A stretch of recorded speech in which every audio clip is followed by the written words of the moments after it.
अस्सलाम वालेकुम स्टूडेंट्स, मेरा नाम उस्मान अरशद है। हम आपको अपने online platform knowledge is power में वेलकम करते हैं। आज हम स्टार्ट करेंगे बायोलॉजी के लेक्चर की एक सीरीज जो कि हम चैप्टर नंबर 2 से स्टार्ट करेंगे, फर्स्ट ईयर से, जिसमें जो हम पहला टॉपिक पढ़ने जा रहे हैं वो है मोनोसेक्राइड्स। देखें, एंटीडेस के पॉइंट ऑफ व्यू से भी ये टॉपिक बहुत इंपॉर्टेंट है और हमने कार्बोहाइड्रेट्स को जनरली भी डिस्कस करना है। इसके बाद देखें, यहां पर हम जो फर्स्ट वर्ड यूज करें that is a monosaccharide. Mono mean होता है वन, सेक्राइड कहते हैं शुगर यूनिट को, यानी ये एक शुगर यूनिट वाले शुगर्स हैं। देखें, अगर हम इसको सिंपली डिफाइन करें, any class of a sugar that can not be hydrolysed into the simple sugars. Previous lectures के अंदर आपको पता होगा कि हाइड्रोलाइज होना किसे कहते हैं, कि जब कोई भी compound with the use of water molecule टूटता है। जैसे कि यहां पर देखें, अगर मैं आपको थोड़ा सा डिस्कस करवाना चाहूं, सुक्रोज, आपने मैट्रिक के अंदर पढ़ा होगा कि जब सुक्रोज को वाटर में आप हाइड्रोलाइज करते हैं तो इससे फ्रुक्टोज और ग्लूकोज बनता है। अब ये जो फ्रुक्टोज और ग्लूकोज बने हैं ये मोनोसेक्राइड हैं, क्योंकि आप इन्हें फर्दर हाइड्रोलाइज नहीं कर सकते। तो ऐसे वो तमाम तर शुगर्स जिनको आप वाटर में हाइड्रोलाइज ना कर पाए और वो सिंपल शुगर हो, उन्हें हम क्या कहते हैं, मोनोसेक्राइड। जैसे कि हम एग्जांपल यहां पर कोट करते हैं, glucose, fructose, ribose, galactose, mannose, maltose, बहुत सारी शुगर्स हैं जिनका हम आगे एनोमर्स भी पढ़ेंगे। तो बेटा ये है मोनोसेक्राइड, कि ऐसी वो तमाम तर शुगर्स जिनको हम क्या कर सकते हैं, हाइड्रोलाइज ना कर सके सिंपल शुगर्स के अंदर, उन्हें मोनोसेक्राइड्स कहते हैं। अच्छा, अब शॉर्ट क्वेश्चन में आते होते हैं कि give the properties of the monosaccharide. तो मोनोसेक्राइड बेटा बेसिकली इसकी हम प्रॉपर्टीज अब देखने जा रहे हैं। सबसे पहली बात कि मेरे बेटा monosaccharide are the simplest sugars. ये बहुत इंपॉर्टेंट पॉइंट ऑफ व्यू से एमसीक्यू से है मेरे बेटा, कि monosaccharide are basically the simplest sugars. दूसरे नंबर पर most basic unit from which the all carbohydrates are formed is basically the monosaccharides. ये आपके नम्स के एंटीटेस्ट के एमसीक्यूज के अंदर आया हुआ है कि वो कौन सी शुगर्स हैं जिनसे तमाम तर कार्बोहाइड्रेट्स बनते हैं, वो है मेरे बेटा मोनोसेक्राइड्स। तीसरी बात, दे आर कलरलेस। यहां पर कलरलेस से मुराद मोस्टली कलरलेस है, ज्यादातर कलरलेस है, कुछ एक में कलर्स भी होते हैं। और क्रिस्टलाइन, क्रिस्टलाइन से मुराद क्या है कि जब आप इसे किसी भी बीकर के अंदर इसका सॉल्यूशन बनाकर उस सॉल्यूशन को हीट अप करके इसको क्रिस्टलाइज करने की कोशिश करें, जैसे कि आप first year chapter number 2 chemistry में पढ़ेंगे क्रिस्टलाइजेशन, तो ये क्रिस्टल फॉर्मेशन करती हैं, ये क्रिस्टलाइन इन नेचर होती हैं। तो that is why we called it as a crystalline in nature. All the monosaccharides are crystalline in nature. फिर ये बात कर रहे हैं कि आगे क्या है, स्वीट इन टेस्ट, ये मीठे होते हैं जायके के अंदर, इजीली सॉल्युबल इन वाटर, ये पानी में बहुत जल्दी हल हो जाते हैं। Can not be further hydrolyse into the simple sugars, ये अभी हमने डिस्कस किया था ऊपर भी कि ये सिंपल शुगर, ये सबसे सिंपलेस्ट तो यही होती है, ये मजीद छोटे यूनिट्स के अंदर टूट नहीं पाती। जबकि जो मोस्ट इंपॉर्टेंट अब इसकी केमिकल डेफिनेशन है वो ये है, chemically they are the polyhydroxy aldehyde और कीटोन्स। ये पॉलीहाइड्रोक्सी एल्डिहाइड भी होते हैं और पॉलीहाइड्रोक्सी कीटोन्स भी होते हैं। मतलब इनमें देखें, एक तरफ आपके पास एल्डिहाइड ग्रुप होता है जबकि दूसरी तरफ आपके पास कीटोनिक ग्रुप होता है।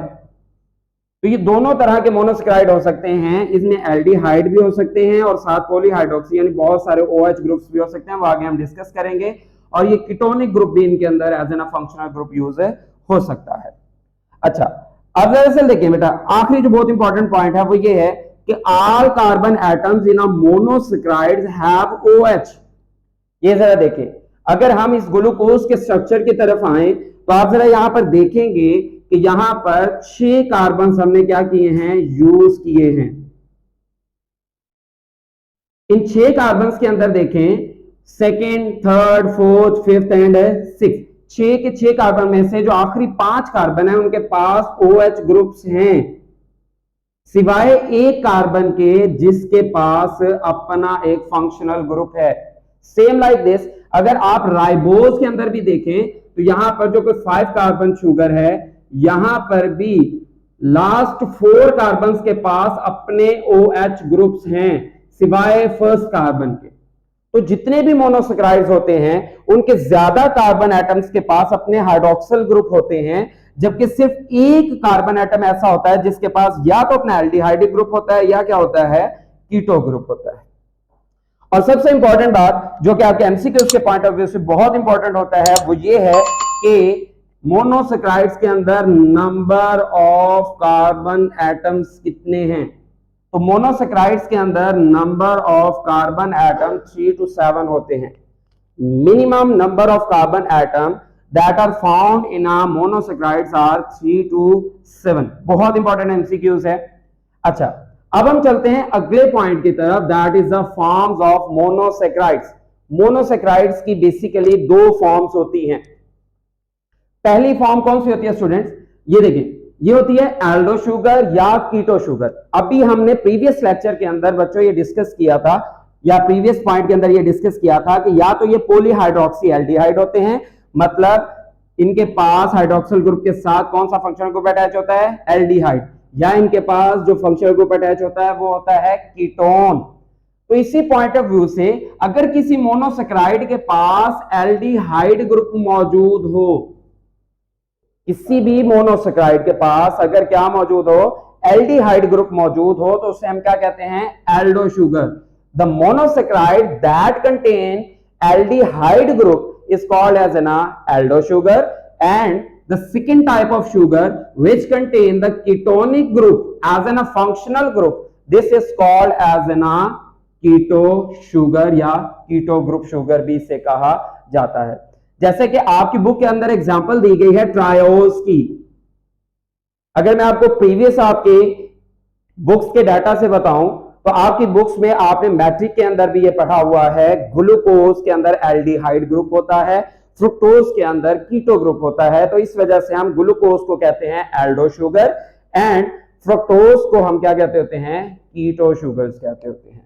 तो इन शॉर्ट अगर हम बात करना चाहें तो वो सिंपल सी जो डेफिनेशन है, शॉर्ट क्वेश्चन भी आता होता है कि एल्डो शुगर आर दो sugar that contain aldehyde group like a triose आप ग्लूकोज की एग्जांपल दे सकते हैं, जबकि यहां पर अगर कीटो शुगर की बात करें तो बेटा आप फ्रुक्टोज की एग्जांपल भी सिंपली कोट कर सकते हैं। अच्छा, वैसे तो मोनोसैकेराइड्स की on the base of chemical properties बहुत सारे टाइप्स हैं, लेकिन आपकी बुक के अंदर टाइप्स ऑफ मोनोसैकेराइड्स दी गई हैं on the base of their carbon atoms, on the base of their carbon atoms. अब ये जो कार्बन एटम्स होते हैं इनकी बेस पर हम ग्लूकोज को डिवाइड करते हैं, सॉरी मोनोसैकेराइड्स को डिवाइड करते हैं डिफरेंट ग्रुप्स के अंदर। The first group is the triose. Triose में एमसीक्यूज के तौर पर जो सबसे पहला इंपॉर्टेंट पॉइंट है वो ये है कि दुनिया की सबसे छोटी शुगर ट्रायोज ही होती है। The smallest sugar in nature that is a triose. Simply अब ट्रायोज को अगर हम डिफाइन करें, ट्राई मीन होता है 3 ओज शुगर के लिए यूज किया जाता है। The monosaccharide which contain 3 carbon atoms, ऐसी शुगर जिनके पास 3 कार्बन एटम्स हो उन्हें हम क्या कहते हैं, ट्रायोज कहते हैं। अब देखिए, जैसे कि हमने एग्जांपल यहां पर कोट की हुई है, glyceraldehyde and dihydroxy acetone. Chapter number 11 के अंदर जब हम ग्लाइकोलाइसिस पढ़ रहे होंगे तो उसका जब ऑक्सीडेटिव फेज स्टार्ट होने लगता है तो वहां पर हम देखेंगे कि वहां पर 1,6 बेस फास्फो फ्रुक्टोज जो है वो टूट जाता है किसके अंदर, ग्लाइसरल्डिहाइड और डाइहाइड्रोक्सी एसीटोन के अंदर।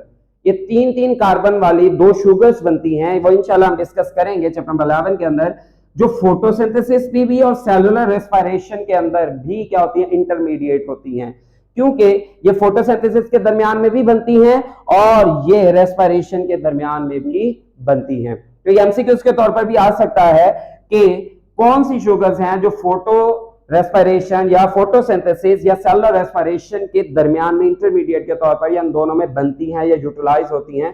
तो वो है ग्लाइसरल्डिहाइड एंड डाइहाइड्रोक्सी एसीटोन। तो ग्लाइसरल्डिहाइड और डाइहाइड्रोक्सी एसीटोन के बारे में डिटेल्स इन चैप्टर नंबर 11 में पढ़ेंगे। अब हम चलते हैं हमारे नेक्स्ट टाइप की तरफ, that is a tetrose. Tetrose, tetra से वर्ड निकला है, टेट्रा मीन 4 ओज इस शुगर को, यानी 4 कार्बन वाली sugar. Those sugar which contain the 4 carbons are called as a tetrosis. Those monosaccharide which contain 4 carbon atoms are called as a tetrosis, and that are the rare in nature. The most important one, the glucose या the monosaccharide that are rare in nature are called as a tetrosis. और ये example के तौर पर भी coat कर सकते हैं, एमसीक्यूज में भी आता होता है. सेकेंडली, अक्रेंस इन सम बैक्टीरिया. ये टेट्रोसिस एनिमल, प्लांट्स, फंजाई, प्रोटोजोन्स के अंदर नहीं पाई जाती है, पाई जाती है सिर्फ और सिर्फ बैक्टीरिया के अंदर. लेकिन एक्सेप्शंस आर ऑलवेज देयर. इसके अलावा कुछ एक प्रोटोजोन्स भी हैं जिनमें पाई जाती है. तो आप एक एग्जांपल आपकी बुक पर नहीं, आप इसकी नोट कर लेंगे, डी एरिथ्रोज और D threose. D for dextro, वो हम नेक्स्ट देखते हैं. Erythrose and threose are the basically the tetroses and found only in bacteria.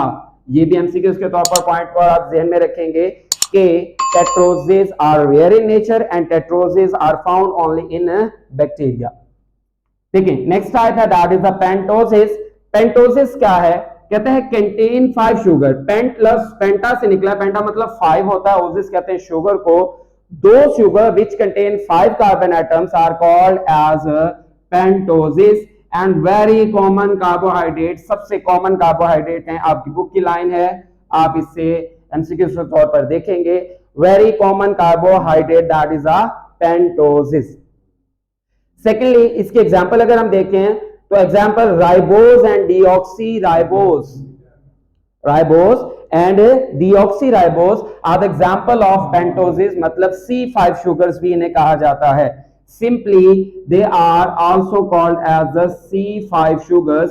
अब C5 शुगर वाला पॉइंट क्यों बताया? क्योंकि एंटी टेस्ट में पूछा गया है एग्जांपल के तौर पर. MCQ था which one of those is a C5 sugar. तो वहां पर 4 ऑप्शंस दिए जाएंगे, तो उनमें से राइबोस और डीऑक्सीराइबोस के ऑप्शन को आप एज एन C5 शुगर कहते हैं. C5 mean for that contain 5 carbon atom. तो वहां पर वो ग्लूकोज, फ्रक्टोज, गैलेक्टोज, मैनोज, इस तरह की बहुत सारे एग्जांपल्स के साथ राइबोस या डीऑक्सीराइबोस भी देगा. जैसे कि इस तरफ देखें बेटा, हमने यहां पर राइबोस का स्ट्रक्चर बनाया हुआ है. राइबोस का क्या बनाया हुआ है? स्ट्रक्चर बनाया हुआ है. इस स्ट्रक्चर को अगर सामने रखकर हम देखें तो ये जो राइबोस है ये एक एल्डो शुगर है. क्यों? क्योंकि आप देखें कि इसके पास यहां पर आपको एल्डिहाइडिक ग्रुप नजर आ रहा है, तो ये क्या हुआ? एक एल्डो शुगर. तो ribose is basically aldo sugar, not a keto sugar. अब सेकेंडली अगर आप इसे देखें तो यहां पर भी वही जो बात हमने पहले की थी कि तमाम तर कार्बन के पास हाइड्रोक्सिल ग्रुप है सिवाय एक के जिसके पास अपना एल्डो फंक्शनल ग्रुप होता है. अच्छा, ये जो स्ट्रक्चर बना हुआ है आगे हम पढ़ेंगे भी इंशाल्लाह अगले लेक्चर के अंदर कि जब भी कोई ग्लूकोज या कोई भी मोनोसैकेराइड जब फ्री स्टेट में होती है तो वो स्ट्रेट चेन फार्मूला में होती है, वो रिंग स्ट्रक्चर नहीं बनाती. लेकिन जब वो एक्वस सॉल्यूशन में जाती है या जब वो लिविंग ऑर्गेनिज्म के अंदर आती है तो हर ring straight chain structure convert हो जाता है रिंग स्ट्रक्चर के अंदर.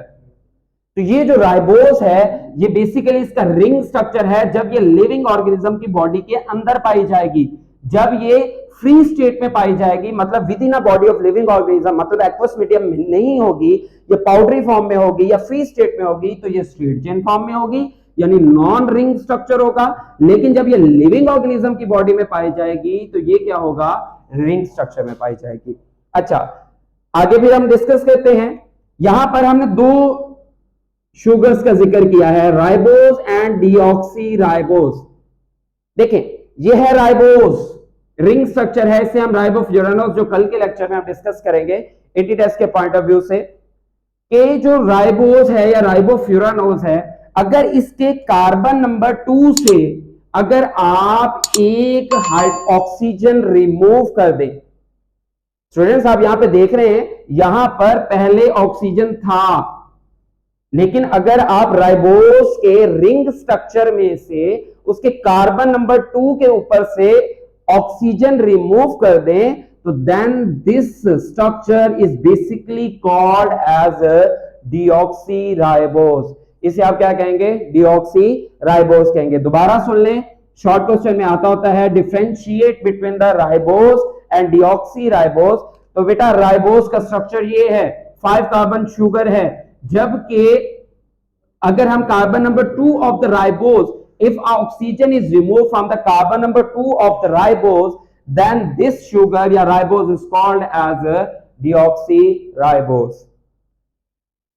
अब नेक्स्ट चलते हैं हम अपने अगली कैटेगरी की तरफ, दैट इज द हेक्सोसिस. हेक्सोसिस लफ्ज हेक्सा से निकला, हेक्सा मीन होता है 6. अब 6 ओसिस कहते हैं शुगर यूनिट्स को. तो देखिए बेटा, जिनके अंदर 6 कार्बन्स हो उन्हें हम क्या कहते हैं? हेक्सोसिस कहते हैं. The monosaccharide which contain 6 carbons are called as hexoses. और hexoses most important biological sugars हैं, और इन तमाम तर हेक्सोसिस के अंदर जो सबसे इंपॉर्टेंट शुगर है वो है हमारा glucose. That is the fuel of our body. अगर आप प्रीवियस हिस्से को देखें, प्रीवियस नॉलेज को थोड़ा सा रिकॉल करें, तो आपको पता होगा कि ग्लूकोज इज द ऑयल या is the fuel for our cellular respiration या एनर्जी रिक्वायरमेंट. अब देखें, बहुत सारे एग्जांपल्स हैं वैसे तो हेक्सोसिस की, जैसे फ्रुक्टोज ये कीटो शुगर है, ग्लैक्टोज ये भी एल्डो शुगर है, मैनोज ये भी एक एल्डो शुगर है. हम इंशाल्लाह इसके कल नैनोमर्स या एनेंटियोमर या ऑप्टिकल आइसोमर्स के बारे में भी डिस्कस करेंगे जो एंटीटेस्ट के पॉइंट ऑफ व्यू से है, तो वो भी हम इसको डिस्कस करेंगे. देखें, हेक्सोसिस के बाद हम चलते हैं बेटा किसके पास? हेप्टोसिस के पास. हेप्टोसिस क्या होती हैं? देखिए, हेप्टा से लफ्ज निकला है, हेप्टा मतलब होता है 7, ओसिस कहते हैं शुगर को. हेप्टोसिस, the sugars या the monosaccharide which contain 7 carbons are called as haptosis. अब देखें, हेप्टोसिस जो होते हैं वो बहुत रेयर इन नेचर हैं. एमसीक्यूज के पॉइंट ऑफ व्यू से है which type of sugars are rare in nature, तो जो सबसे रेयर शुगर है वो है हेप्टोसिस. जबकि आगे जो है, अब एमसीक्यूज के तौर पर आ सकता है कि वो कौन सी शुगर है जो इंटरमीडिएट है बिटवीन द फोटोसिंथेसिस. देखिए, यहां पर हमने ट्रायोसिस की बात की थी, वो इंटरमीडिएट है फोटोसिंथेसिस में भी और सेलुलर रेस्पिरेशन में भी. लेकिन जो हेप्टोसिस हैं वो सिर्फ और सिर्फ इंटरमीडिएट हैं किसके दरमियान? फोटोसिंथेसिस के दरमियान. इसके एग्जांपल हम देते हैं सीडोहेप्टुलोज. सीडोहेप्टुलोज जो कि कैल्विन साइकिल के दरमियान इंटरमीडिएट के तौर पर आती है. ये आपने नम्स के एंटीटेस्ट के पॉइंट ऑफ व्यू से उसके सिलेबस में से एक हिस्सा है कि सीडोहेप्टुलोज are basically intermediate in between the Calvin cycle. अच्छा बेटा, कल वैसे हम इस चीज को बड़ा डिटेल के साथ डिस्कस करेंगे एंटीटेस्ट के पॉइंट ऑफ व्यू से कि शुगर्स के आइसोमर कितने होते हैं, डी शुगर्स क्या होती हैं, एल शुगर्स क्या होती हैं, मतलब डेक्स्ट्रो रोटेटरी कौन सी होती हैं, लीवो रोटेटरी कौन सी होती हैं, अल्फा शुगर कौन सी हैं, बीटा शुगर्स कौन सी हैं, कौन सी शुगर ज्यादा मोस्ट कॉमनली हमारी बॉडी में पाई जाती हैं. इन सब को बेटा हम कल डिस्कस करेंगे अगले लेक्चर के अंदर. लेकिन सिंपली मैं आपको आज बताता चलूं कि there are 2 type of optical isomer of glucose या optical isomers of monosaccharide. The first optical isomer is called as D glucose. D stand for dextro. यहां पर डी स्टैंड कर रहा है किसके लिए? डेक्स्ट्रो के लिए. और L stand for levo. There are 2 type of optical isomers. कल इंशाल्लाह इसको डिटेल से डिस्कस करेंगे, थोड़ा सा डिस्कस करते हैं. ये है डेक्स्ट्रो, एक है डी ग्लूकोज और एक है L glucose. Dextro rotatory glucose और लीवो रोटेटरी ग्लूकोज. कल हम इंशाल्लाह इसको डिस्कस करेंगे. देखिए, अगर सिंपल फॉर्म में एमसीक्यूज में पूछा जाता होता है कि इनमें से दिए गए फार्मूलाज के अंदर से कौन सा डेक्स्ट्रो रोटेटरी ग्लूकोज है, 4 ऑप्शंस में 4 फार्मूलाज देते हैं. तो देख ले बेटा, जो सबसे इंपॉर्टेंट होता है ना बेटा, वो होता है कार्बन नंबर 3. ये सबसे इंपॉर्टेंट कार्बन है ऑप्टिकल आइसोमर्स को जज करने का. अगर कार्बन नंबर 3 के ऊपर हाइड्रोक्सिल ग्रुप लेफ्ट साइड पर एग्जिस्ट कर रहा है, दोबारा बताता चलो, ये आपके एमसीक्यूज के तौर पर आता होता है कि वो इनमें से पूछ लेता है कि बताएं इनमें से कौन सा डेक्स्ट्रो ग्लूकोज का फार्मूला है. तो सिंपल की आपको बताता चलो, बाकी डिटेल हम कल डिस्कस करेंगे. कार्बन नंबर 3 मेजर रोल रखता है. अगर कार्बन नंबर 3 के ऊपर हाइड्रोक्सिल ग्रुप कहां मौजूद हो? लेफ्ट साइड पर मौजूद हो, तो वो ग्लूकोज होता है डी ग्लूकोज. और अगर कार्बन नंबर 3 पर हाइड्रोक्सिल ग्रुप कहां मौजूद हो? राइट साइड पर मौजूद हो, तो then it is called as the levo glucose, यानी लीवो रोटेटरी ग्लूकोज कहते हैं. ये एक दूसरे के क्या कहलाते हैं? ऑप्टिकल आइसोमर्स कहलाते हैं. और ऑप्टिकल आइसोमर्स 2 तरह के होते हैं, दोबारा बताते चलो, डेक्स्ट्रो और लीवो। अगर हम कल इंशाल्लाह इसको देखेंगे, ये डेफिनेशन भी लिखी हुई है कि ये ऐसी ग्लूकोज होती हैं जो बेंड करती हैं, मोड़ देती हैं प्लेन पोलराइज लाइट को क्लॉकवाइज डायरेक्शन में, और ये प्लेन पोलराइज लाइट को एंटी क्लॉकवाइज डायरेक्शन में बेंड करती हैं। ये इंशाल्लाह नेक्स्ट पार्ट 2 लेक्चर के अंदर डिस्कस करेंगे। ठीक है बच्चों, होप सो कि आपको ये क्लियर होगा। कल इसका एंटी टेस्ट का पोर्शन और इसके जो कुछ पॉइंट्स रह चुके हैं वो कल के लेक्चर में डिस्कस करेंगे। Wish you all the best. अल्लाह हाफिज, और प्लीज हमारे चैनल को सब्सक्राइब करना ना भूलिएगा। अल्लाह हाफिज।